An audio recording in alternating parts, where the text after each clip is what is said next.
देखो next example कैसे करेंगे। मैं क्या कर रहा हूं कि एक इधर एक्स एक्सिस है, इधर वाई एक्सिस, इधर जेड एक्सिस। इस एक्स एक्सिस पर यूनिफॉर्म चार्ज डेंसिटी लैम्डा फैला हुआ है। लैम्डा यूनिफॉर्म चार्ज डेंसिटी है एक्स एक्सिस पर।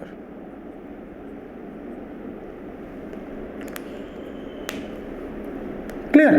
लैम्डा। उन्होंने आपको बोला है कि यहां एक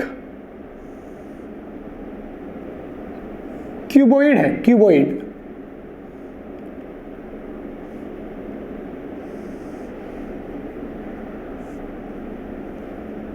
क्या है ये?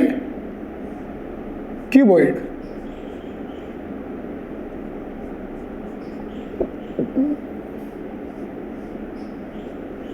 इसकी ये लेंथ L है।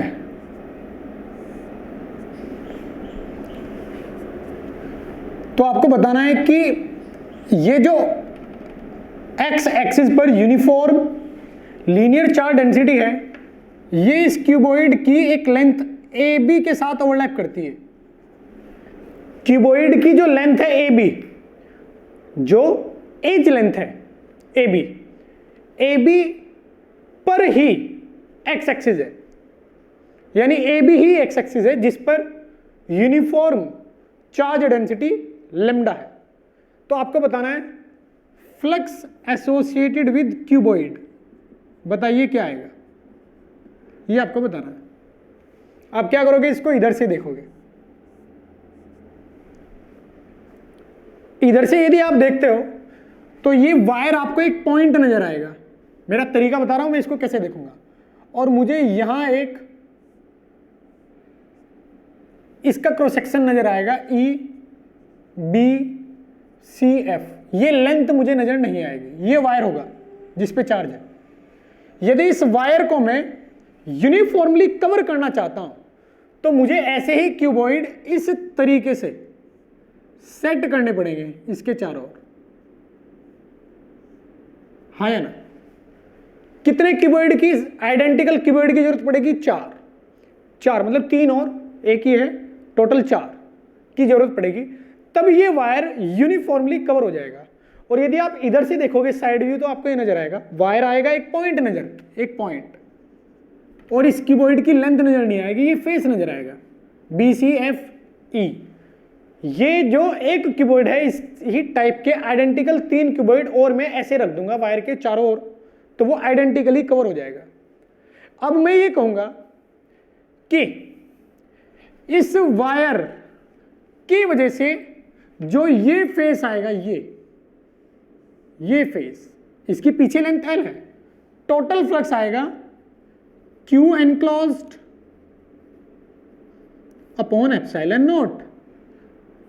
टोटल फ्लक्स इससे एसोसिएटेड है, किससे? Complete arrangement. समझे ना? जो बिग अरेंजमेंट है, जो मैंने यूनिफॉर्मली कवर किया हुआ को, तो ये complete arrangement, uniformly covered arrangement, uniformly covered state. तो कवर्ड स्टेट में टोटल फ्लक्स ही आएगा। आप ये बोलोगे कि हर एक क्यूबॉइड सिमेट्रिकली एडजस्टेड है, सिमेट्रिकली, तो यहां से निकलने वाली फील्ड लाइंस इक्वली क्रॉस करेंगी हर एक क्यूबॉइड के सरफेस को, इक्वली क्रॉस करेंगे। हाँ या ना? बिल्कुल सही बात है, इक्वली क्रॉस करेंगे। तो मैं ये कहूंगा कि किसी एक क्यूबॉइड से क्रॉस होने वाला, किसी एक क्यूबॉइड से, जो कि मुझे पूछा गया है, होने वाला जो फ्लक्स आएगा वो 1/4 आएगा। टोटल चार्ज का जो अंदर है एनक्लोज्ड 1/4 एप्सिलॉन नॉट, इसका 1/4। अब अंदर कितना चार्ज है? लैम्डा इंटू L, इतना चार्ज बॉडी के अंदर है, क्योंकि लैम्डा 1 मीटर चार्ज की, 1 मीटर लेंथ की चार्ज है। यूनिट लेंथ का चार्ज है लेमडा, तो एल लेंथ का चार्ज आएगा लेमडा इंटू एल, तो ये फ्लक्स आएगा क्यूबॉइड से एसोसिएटेड। क्लियर। अब मैं आपसे पूछता हूं इसी क्वेश्चन में कि मुझे बताइए फेस ई एफ जी एच से एसोसिएटेड फ्लक्स कितना आएगा।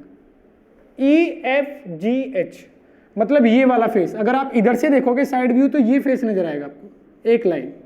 ये जो बोल रहा हूं ई एफ जी एच, इधर से देखने पर ये फेस नजर आएगा, ये आएगा नहीं आएगा। आप अब ये बोलोगे कि मुझे पता है कि सिर्फ एक ये जो क्यूबॉइड है इससे टोटल फ्लक्स कितना है, मुझे पता है कितना है, ये है एक क्यूबॉइड से एसोसिएटेड। अब यहां से जो लाइन निकलेगी वो लाइन इस पॉइंट से वो ऐसे निकलेगी रेडियली आउटवर्ड, ऐसे।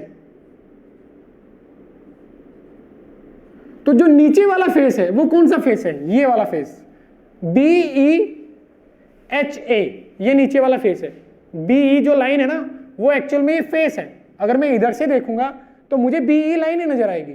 तो आप देख सकते हैं कि जो बी ई लाइन है, बी ई लाइन यानी नीचे वाले फेस के पैरेलल है इलेक्ट्रिक फील्ड लाइंस, यानी जो बॉटम वाला फेस है उससे इलेक्ट्रिक फील्ड लाइंस क्रॉस नहीं होंगी इस वायर की वजह से। ये जो वायर है, वायर एक पॉइंट आएगा और उसकी वजह से इलेक्ट्रिक फील्ड लाइंस बाहर की ओर आएंगी ऐसे, अगर आप साइड व्यू देखोगे ऐसे नजर आएंगे। तो इलेक्ट्रिक फील्ड लाइंस नीचे वाले फेस के पैरेलल हैं और इसी प्रकार से पीछे वाले फेस के पैरेलल हैं। पीछे वाला फेस कौन सा, B C D A B C D. तो आप बोलोगे कि flux associated with A B C D plus flux associated with E F G H, इन दोनों से एसोसिएटेड फ्लक्स जीरो आएगा, ये बोलोगे आप। तो जो बचा हुआ फ्लक्स है अगर इन दोनों से जीरो है तो टोटल यानी lambda L by 4 epsilon not, बचे हुए फेस कौन कौन सा फेस, ये फेस और ये फेस, इन दोनों का एडिशन होगा। आप बोलोगे कि flux associated with E F G H, E F G H plus मतलब बराबर आएगा flux associated with F C D G, F C D G, यानी ये वाला सरफेस और ये वाला सरफेस इस पॉइंट के सिमेट्रिकली एडजस्टेड है।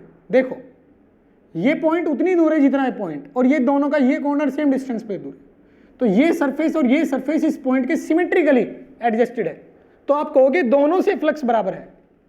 क्लियर। और इन दोनों का एडिशन ही कौन है, ये एक्चुअल में चारों सरफेस ये प्लस ये प्लस ये प्लस ये क्या आएगा, ये देगा, लेकिन इन दोनों से जीरो है, इन दोनों से जीरो है, तो यानी इन दोनों का एडिशन ये है। तो किसी एक का कितना आएगा, lambda L by 8 epsilon naught. इन दोनों से एसोसिएटेड फ्लक्स ही कौन है, टोटल क्यूबॉइड का फ्लक्स, क्योंकि इन दोनों फेस से एसोसिएटेड कितना है, जीरो। तो ये lambda L by 4 epsilon naught, इन दोनों का एडिशन आएगा, तो किसी एक से कितना आएगा, lambda L by 8 epsilon not, क्योंकि सिमेट्रिकली एडजस्टेड है। क्लियर। तो ये इसको ध्यान से देखो, बड़ा अच्छा क्वेश्चन था ये। ऐसे बहुत सारे क्वेश्चन आप फेस करेंगे। और भी कुछ क्वेश्चन है जो मेरे दिमाग में आ रहे हैं, देखो एग्जाम्पल, इसमें से कुछ आप होमवर्क मिलेगी, मतलब आपका कुछ होमवर्क होगा, कुछ क्वेश्चन इसमें से। ये एक प्लेन है, एक प्लेन स्क्वायर प्लेन है, ये लेंथ ए, ये लेंथ ए, ये लेंथ भी ए, स्क्वायर प्लेन है। इसके सेंटर से ऊपर a बाई 2 डिस्टेंस, एक क्यू चार्ज रख दिया मैंने, कितनी डिस्टेंस पर, a बाई 2 डिस्टेंस पर। तो ये जो फेस है ए बी सी जो प्लेन है, फ्लक्स बताओ इससे एसोसिएटेड कितना होगा, ए बी सी डी से एसोसिएटेड फ्लक्स बताओ कितना आएगा। कैसे सोल्व करोगे इसको, फिर से वही आइडिया देता हूं मैं। जो पॉइंट पर चार्ज रखा हुआ है, जिस पॉइंट पर, उस पॉइंट को सिमेट्रिकली कवर करने की कोशिश करो उस अरेंजमेंट से जो दिया गया है। यही किया मैंने अभी तक।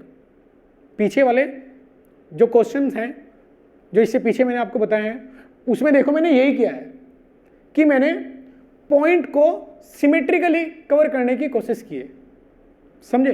तो इस पॉइंट को आप दिए गए अरेंजमेंट से सिमेट्रिकली कवर करने की कोशिश करो, कंप्लीटली कवर। तो कैसे करोगे? यही फेस एक इधर आएगा, यही फेस एक आगे आएगा, यही फेस एक पीछे आएगा, यही फेस एक ऊपर आएगा, यही फेस एक साइड में आएगा। Question solve. अब ये क्यू बन जाएगा और आप आंसर दे सकते हो। इतना हिंट काफी है। दूसरा क्वेश्चन, नेक्स्ट क्वेश्चन इसमें देखो,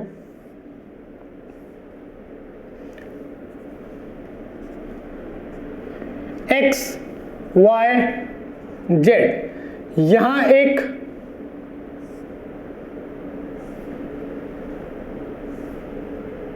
ये प्लेन है, एक plane A B C,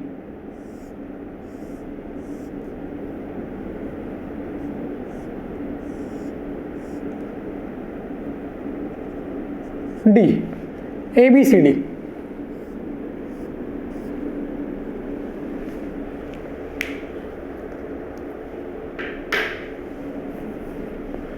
clear? A B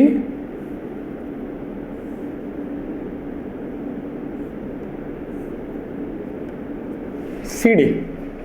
अब बी पॉइंट से आगे, बी पॉइंट के आगे किसी पॉइंट पर एक चार्ज रख दिया मैंने प्लस क्यू।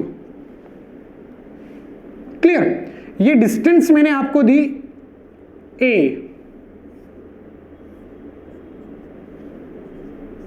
और ये डिस्टेंस भी क्या है? ए। मतलब ये स्क्वायर प्लेन है, एक कैसा प्लेन है? स्क्वायर। ये भी ए है। एक्स एक्सिस पे एक पॉइंट है पी, उस पर क्यू चार्ज रखा हुआ है। इसके कोऑर्डिनेट a,0 है। तो आपको बताना है इस चार्ज की वजह से इस प्लेन पे एसोसिएटेड फ्लक्स, इस प्लेन से कितना फ्लक्स एसोसिएटेड है इस चार्ज की वजह से। अब आपको लगेगा सर आपने तो बड़ा टिपिकल क्वेश्चन दे दिया है, ये कैसे करेंगे? फिर मैं क्या कहता हूं आपको, आप दिए गए चार्ज को दी गई अरेंजमेंट, दिए गए प्लेन से कंप्लीटली सिमेट्रिकली कवर करने की कोशिश करो। समझे? ये आपको क्वेश्चन वही नजर आएगा जो मैंने पीछे अभी आपको सोल्व कराया। समझे? एक एग्जांपल मैंने जो कराया था उसी टाइप का आपको ये क्वेश्चन लगेगा। तो ये आपका होमवर्क है, इसको सोल्व करेंगे आप और मुझसे व्हाट्सएप पे डिस्कस करेंगे। समझे बच्चों? देखो बच्चों, अभी मैंने आपको कुछ एग्जाम्पल बताए गॉस लॉ पर।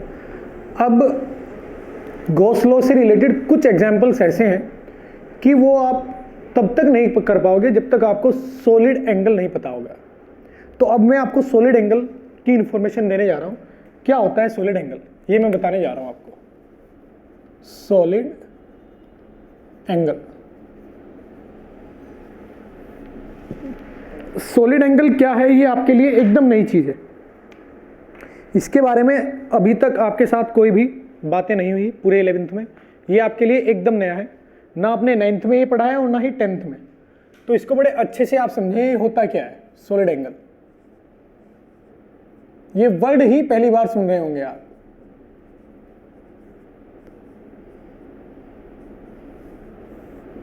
सॉलिड एंगल देखें, हम जानते हैं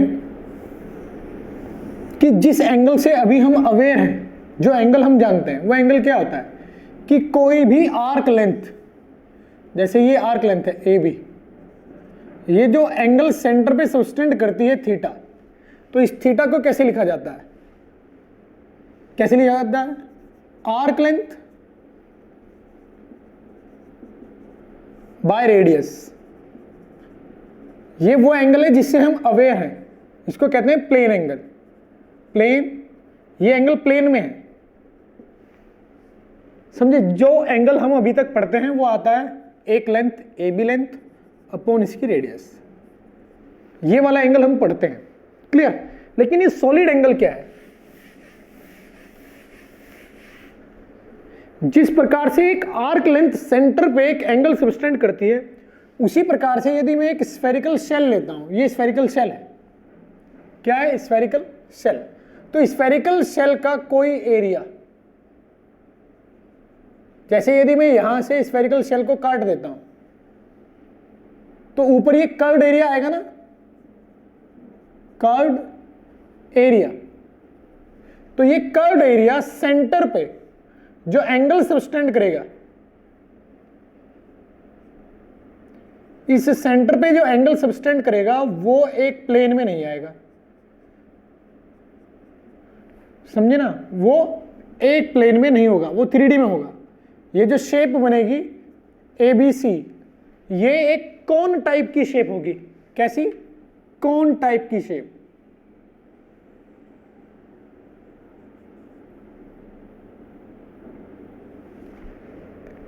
समझे? किस टाइप की शेप? जैसा एक कोन होता है। अगर आप यहां से काट दोगे तो ये जैसे बर्थडे में छोटे बच्चे टोपी पहनते हैं ना, उस टाइप की शेप बन जाएगी अगर इसको काट दोगे आप। ये स्फेरिकल शेल है। तो इसको यदि मैं इस प्लेन से काट देता हूं, AB प्लेन से, तो ये कर्व्ड एरिया ऊपर चला जाएगा और यहां आपको जो स्ट्रक्चर नजर आएगी, अगर मैं A को B से मिला दूं, सॉरी A को C से मिला दूं, C को B से मिला दूं, तो ये आपको एक कोन टाइप की स्ट्रक्चर नजर आएगी। तो ये C पर जो एंगल बनता है इसी को कहते हैं हम सॉलिड एंगल, और इसे ऐसे दर्शाते हैं।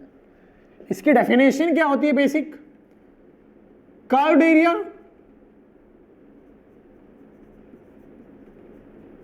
अपॉन रेडियस का स्क्वायर। इसकी कुछ ना कुछ तो रेडियस होगी, समझे? तो ये आएगा कर्व्ड एरिया, कुछ भी हो सकता है। मान लेते हैं मुझे पूरे स्फेरिकल शेल का जो एरिया है, कर्व्ड एरिया, उसकी वजह से सेंटर पे टोटल सॉलिड एंगल निकालना है। पूरे कर्व्ड एरिया कितना होता है? पूरा curved area 4 pi r square by r square. क्या है? 4 पाई। इसका मतलब यह है कि एक कंप्लीट क्लोज्ड स्फेरिकल सरफेस, एक complete closed spherical surface centre पे कितना सॉलिड एंगल बनाता है? 4 पाई। समझ में ही बात? क्लियर? पॉइंट C पर ये closed spherical area, spherical curved area point C पर कितना सॉलिड एंगल बनाएगा? इसका टोटल एरिया 4 पाई r square upon r square, ये होगा सॉलिड एंगल। और इसी प्रकार से यदि एक सर्कल है, ये एक सर्कल है, सर्कल प्लेनर स्ट्रक्चर है, ये 3D स्ट्रक्चर थी, ये प्लेनर स्ट्रक्चर है सर्कल। यदि आपसे पूछा जाए कि सेंटर पर ये पूरी आर्क लेंथ सेंटर पे कितना एंगल सब्सटेंड कर रही है, तो आप कैसे बोलोगे कि ये प्लेन एंगल है? और इसके लिए डेफिनेशन क्या होती है? आर्क लेंथ 2 पाई r अपॉन रेडियस, तो कितना आएगा? 2 पाई। और वही हम बोलते हैं कि टोटल एंगल कितना होता है? 2 पाई होता है। समझ में बात? तो ये दोनों एक दूसरे के एनालॉगस है, थोड़ा सा डिफरेंस है, वो डिफरेंस मैंने आपको समझाने की यहाँ कोशिश की है। तो ये अच्छी तरीके से आप अपने दिमाग में सेट कर लें कि सॉलिड एंगल होता क्या है। समझे? ये सॉलिड एंगल होता है। क्लियर? अब इसके बाद आपको बताऊंगा मैं relation between solid angle and plane angle. बहुत इंपॉर्टेंट चीज है, relation between solid angle and plane angle.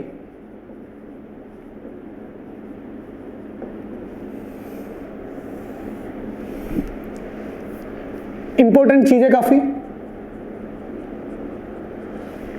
देखो क्या बता रहा हूं मैं, जैसे मैंने अभी पीछे ये फिगर बनाया था, ये एक स्फेरिकल शेल है, मान लेते हैं ये एक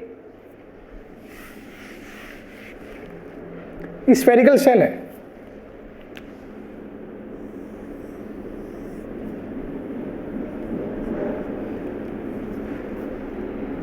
अब इसको मैं थोड़ा यहां से काट देता हूं। क्लियर? तो मेरे पास ऊपर ये एक कर्व्ड एरिया बनेगा, ये कर्व्ड एरिया मेरे पास आएगा। ये पॉइंट A और ये पॉइंट B, A को C से मिला देता हूं, B को C से मिला देता हूं।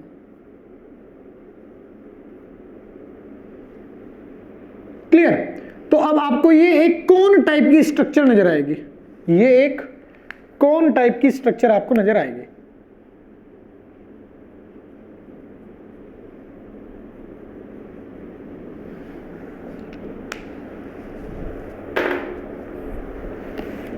अगर मैं फ्रंट से देखता हूं, फ्रंट से,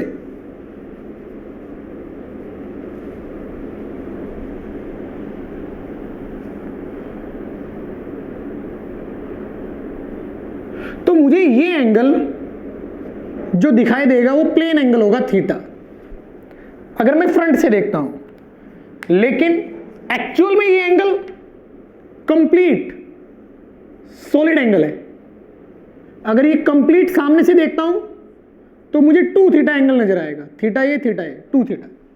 सामने से देखने पर मुझे एक ट्रायंगल शेप नजर आएगी ABC, फ्रंट से अगर मैं देखता हूं तो फ्रंट से देखने पर यदि मुझे प्लेन एंगल थीटा दिख रहा है, वो प्लेन एंगल एक्चुअल में इस सॉलिड एंगल के साथ कैसे रिलेट होता है, ये सॉलिड एंगल है, इस सॉलिड एंगल के साथ कैसे रिलेट होता है, ये इस आर्टिकल में हम डिस्कस करेंगे। क्लियर? देखो फॉर्मूला जो आता है वो आता है 4 पाई 1 माइनस कॉस थीटा, ये फॉर्मूला आता है। सॉलिड एंगल जो आता है वो आता है 4 पाई 1 माइनस कोस थीटा।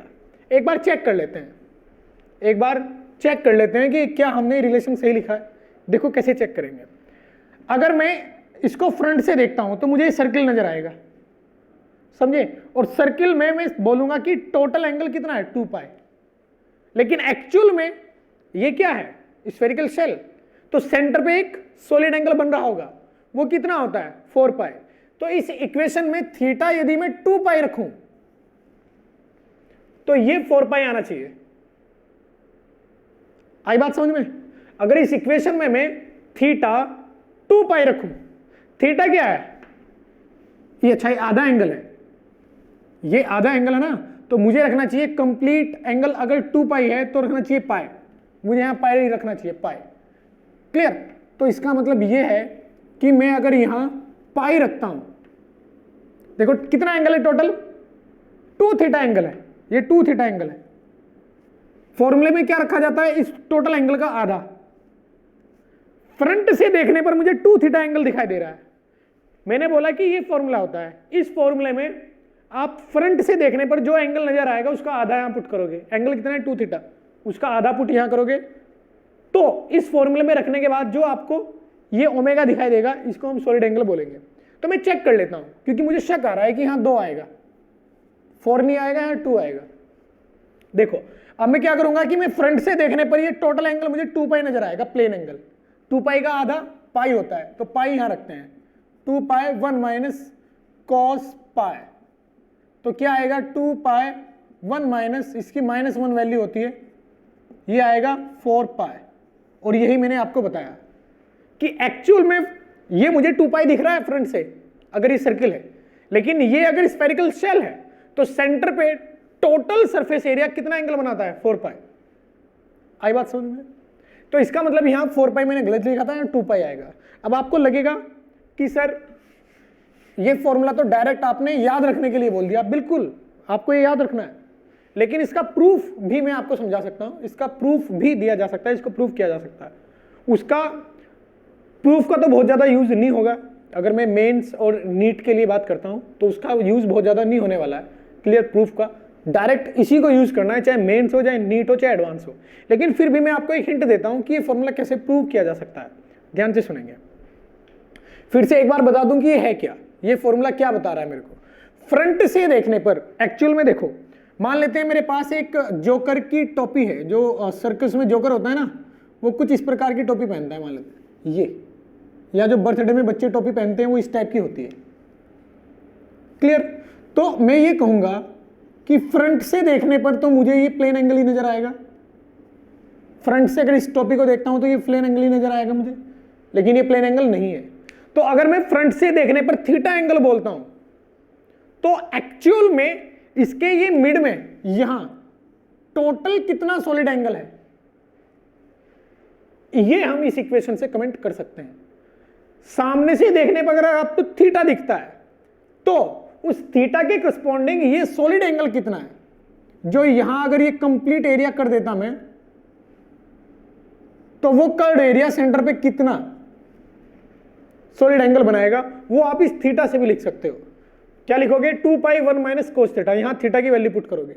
इस पूरे एंगल का आधा, ये पूरा एंगल अगर 2 थीटा है तो यहां थीटा लिखोगे, अगर ये पूरा एंगल थीटा है तो यहां थीटा बाई 2 लिखोगे। इसलिए मैं इस आधे को ही थीटा मान रहा हूं कि आधा एंगल अगर थीटा है तो वो आधा एंगल यहां पुट करोगे, फिर ये पूरा सॉलिड एंगल आएगा। समझे क्या बोल रहा हूं मैं? गलती मत कर देना। ये पूरा एंगल यहां 2 थीटा है, तब मैंने यहां थीटा लिखा। आधा एंगल लिखना होता है इस फॉर्मूले में। क्लियर? तो आधा एंगल अगर यहां पुट करते हैं तो उस 2 थीटा एंगल से रिलेटेड सॉलिड एंगल आपको मिल जाएगा। समझे? तो ये तो मैंने आपको ये फॉर्मूला बताया। अब ये प्रूफ कैसे किया जा सकता है, इसके लिए मैं आपको हिंट देता हूं, जस्ट ऐसे ही सोचने के लिए। इसका कुछ यूज तो नहीं होने जाना है जो मैं बताने जा रहा हूं, लेकिन फिर भी इसका प्रूफ आप लोग भी सोच सकते हैं, क्योंकि हमने इस टाइप की कैलकुलेशन बार बार की है, बार बार इस टाइप की कैलकुलेशन हमने की है। देखो, मान लेते हैं ये क्या है, एक शेल है, थोड़ा सही से बना लेते हैं, ये एक शेल है, शेल। क्लियर? अब मैं क्या करता हूं, यहां से थीटा एंगल पर डी थीटा मोटाई का एक एलिमेंट लेता हूं, ये। तो मुझे वो एलिमेंट इस शेल में कैसा नजर आएगा, किस शेप का नजर आएगा ये एलिमेंट? बोलो जरा। रिंग की शेप का ये एलिमेंट आपको नजर आएगा। किस शेप का? रिंग शेप का। समझे? आप इस रिंग की वजह से सेंटर पे बनने वाला सॉलिड एंगल बता दो। ये रिंग यहां थीटा लोकेशन पे आपने चूज किया है, डी थीटा मोटाई का एलिमेंट है, तो ये रेडियस कितनी आएगी? आर। ये लेंथ आएगी आर डी थीटा। क्लियर? आप ये कर्व्ड एरिया लिख सकते हो, रिंग का कर्व्ड एरिया डी कितना आएगा? इसकी रेडियस आर है, तो ये लेंथ हो जाएगी आर कोस थीटा और ये लेंथ हो जाएगी आर साइन थीटा। तो डी आएगा 2 पाई आर साइन थीटा, ये इस रिंग की लेंथ हो जाएगी, total circumference into R D theta. ये एरिया हो जाएगा इस रिंग का। अगर मुझे सॉलिड एंगल बताना है, सॉलिड एंगल, तो सॉलिड एंगल का डेफिनेशन क्या होता है? कर्व्ड एरिया यानी डी अपॉन आर स्क्वायर। तो इस रिंग से रिलेटेड, इस एलिमेंट से रिलेटेड सॉलिड एंगल कैसे लिखूंगा मैं? D upon R square. D कितना है? 2 pi R square sine theta D theta by R square. R square से आर स्क्वायर गया, और ये छोटा सा एंगल आएगा, छोटा सा, क्योंकि छोटा सा एलिमेंट है तो छोटा सा एंगल आएगा, छोटा सा angle 2 pi sine theta D theta. छोटे से एलिमेंट से रिलेटेड एंगल आ गया मेरे पास। क्लियर? अब integration, integration net solid angle 2 पाई, इसमें कहां से कहां तक लिमिट लगाऊं? 0 से लेके पाई तक। लिमिट कहां से कहां? 0 से लेके पाई। ऐसा नहीं कि 0 से लेके 2 पाई लगा दें आप। 0 से लेके पाई लगाओगे तो ऊपर देखो, किसी एक थीटा एंगल पर ऊपर और नीचे दोनों का एरिया कवर हो रहा है, तो आप थीटा की लिमिट 0 से पाई लेंगे, ना कि 0 से 2 पाई। समझिए? क्योंकि 0 से पाई में एक कंप्लीट एरिया कवर हो जाएगा, क्योंकि एक रिंग में ऊपर और नीचे दोनों का एरिया आ रहा है, तो इसलिए 0 से पाई। साइन थीटा होता है माइनस कोस थीटा, इंटीग्रेशन। अब इसमें लगाऊंगा मैं 0 से पाई। अब 0 से पाई अगर इसमें पुट करता हूं 2 पाई कोस थीटा, क्या आएगा इधर इस डायरेक्शन में? यहां क्या आएगा? Minus cos pi minus plus 1 आएगा, नहीं आएगा? तो 0 पूरे एरिया का आप निकालोगे तो क्या आया? 2 पाई कोस पाई की -1, माइनस माइनस प्लस 1 कितना आया? 4 पाई। अगर आप 0 से पाई लिमिट लगाते हो, यानी पूरे एरिया की वजह से आपने कैलकुलेट किया, कितना है 4i, पूरे सरफेस एरिया की वजह से। और यदि आप 0 से थीटा लगाते हो, 0 से थीटा, इसका मतलब सिर्फ और सिर्फ आप ये जो कॉनिकल शेप बनेगी, ये कॉनिकल शेप, इसके अंदर कितना सॉलिड एंगल आएगा वो कैलकुलेट करोगे अगर आप 0 से थीटा लगा दो। तो 0 से थीटा अगर मैं लगाऊंगा लिमिट, तो देखें कैलकुलेशन करते हैं क्या आएगी। देखो क्या आएगा 0 से थीटा में, क्या लिखोगे आप, 0 से थीटा 2 पाई, थीटा लिखेंगे कॉस थीटा माइनस माइनस फिर माइनस प्लस 1, तो क्या आया 2 पाई 1 माइनस कॉस थीटा नेट, किससे associated, theta, half angle theta, 0 से थीटा तक आप यहां से मेजर कर रहे हो, यहां से, क्लियर। तो यानी ये एंगल इसमें रखा जाता है, आधा एंगल, और स्ट्रक्चर क्या बनती है, पूरी कॉन। तो ये पूरा का पूरा आपके पास क्या आएगा, सॉलिड एंगल, तो ये आता है। समझ में आई कहानी। तो इस तरीके से आप सॉलिड एंगल को प्रूव भी कर सकते हो। अभी आपको लगेगा कि ये क्या नया टॉपिक आप सर ने स्टार्ट कर दिया है, पता नहीं क्या पढ़ाते जा रहे हैं। जब मैं ये सॉलिड एंगल यूटिलाइज करूंगा, यूज करूंगा क्वेश्चंस में, तब आपको पता चलेगा कि इसकी इंपॉर्टेंस कितनी है, ये कितना इंपॉर्टेंट आर्टिकल है सॉलिड एंगल। तो अभी आप इसको ध्यान से देखें, समझे। अब नेक्स्ट लेक्चर में मैं इसको यूज करना आपको सिखाऊंगा।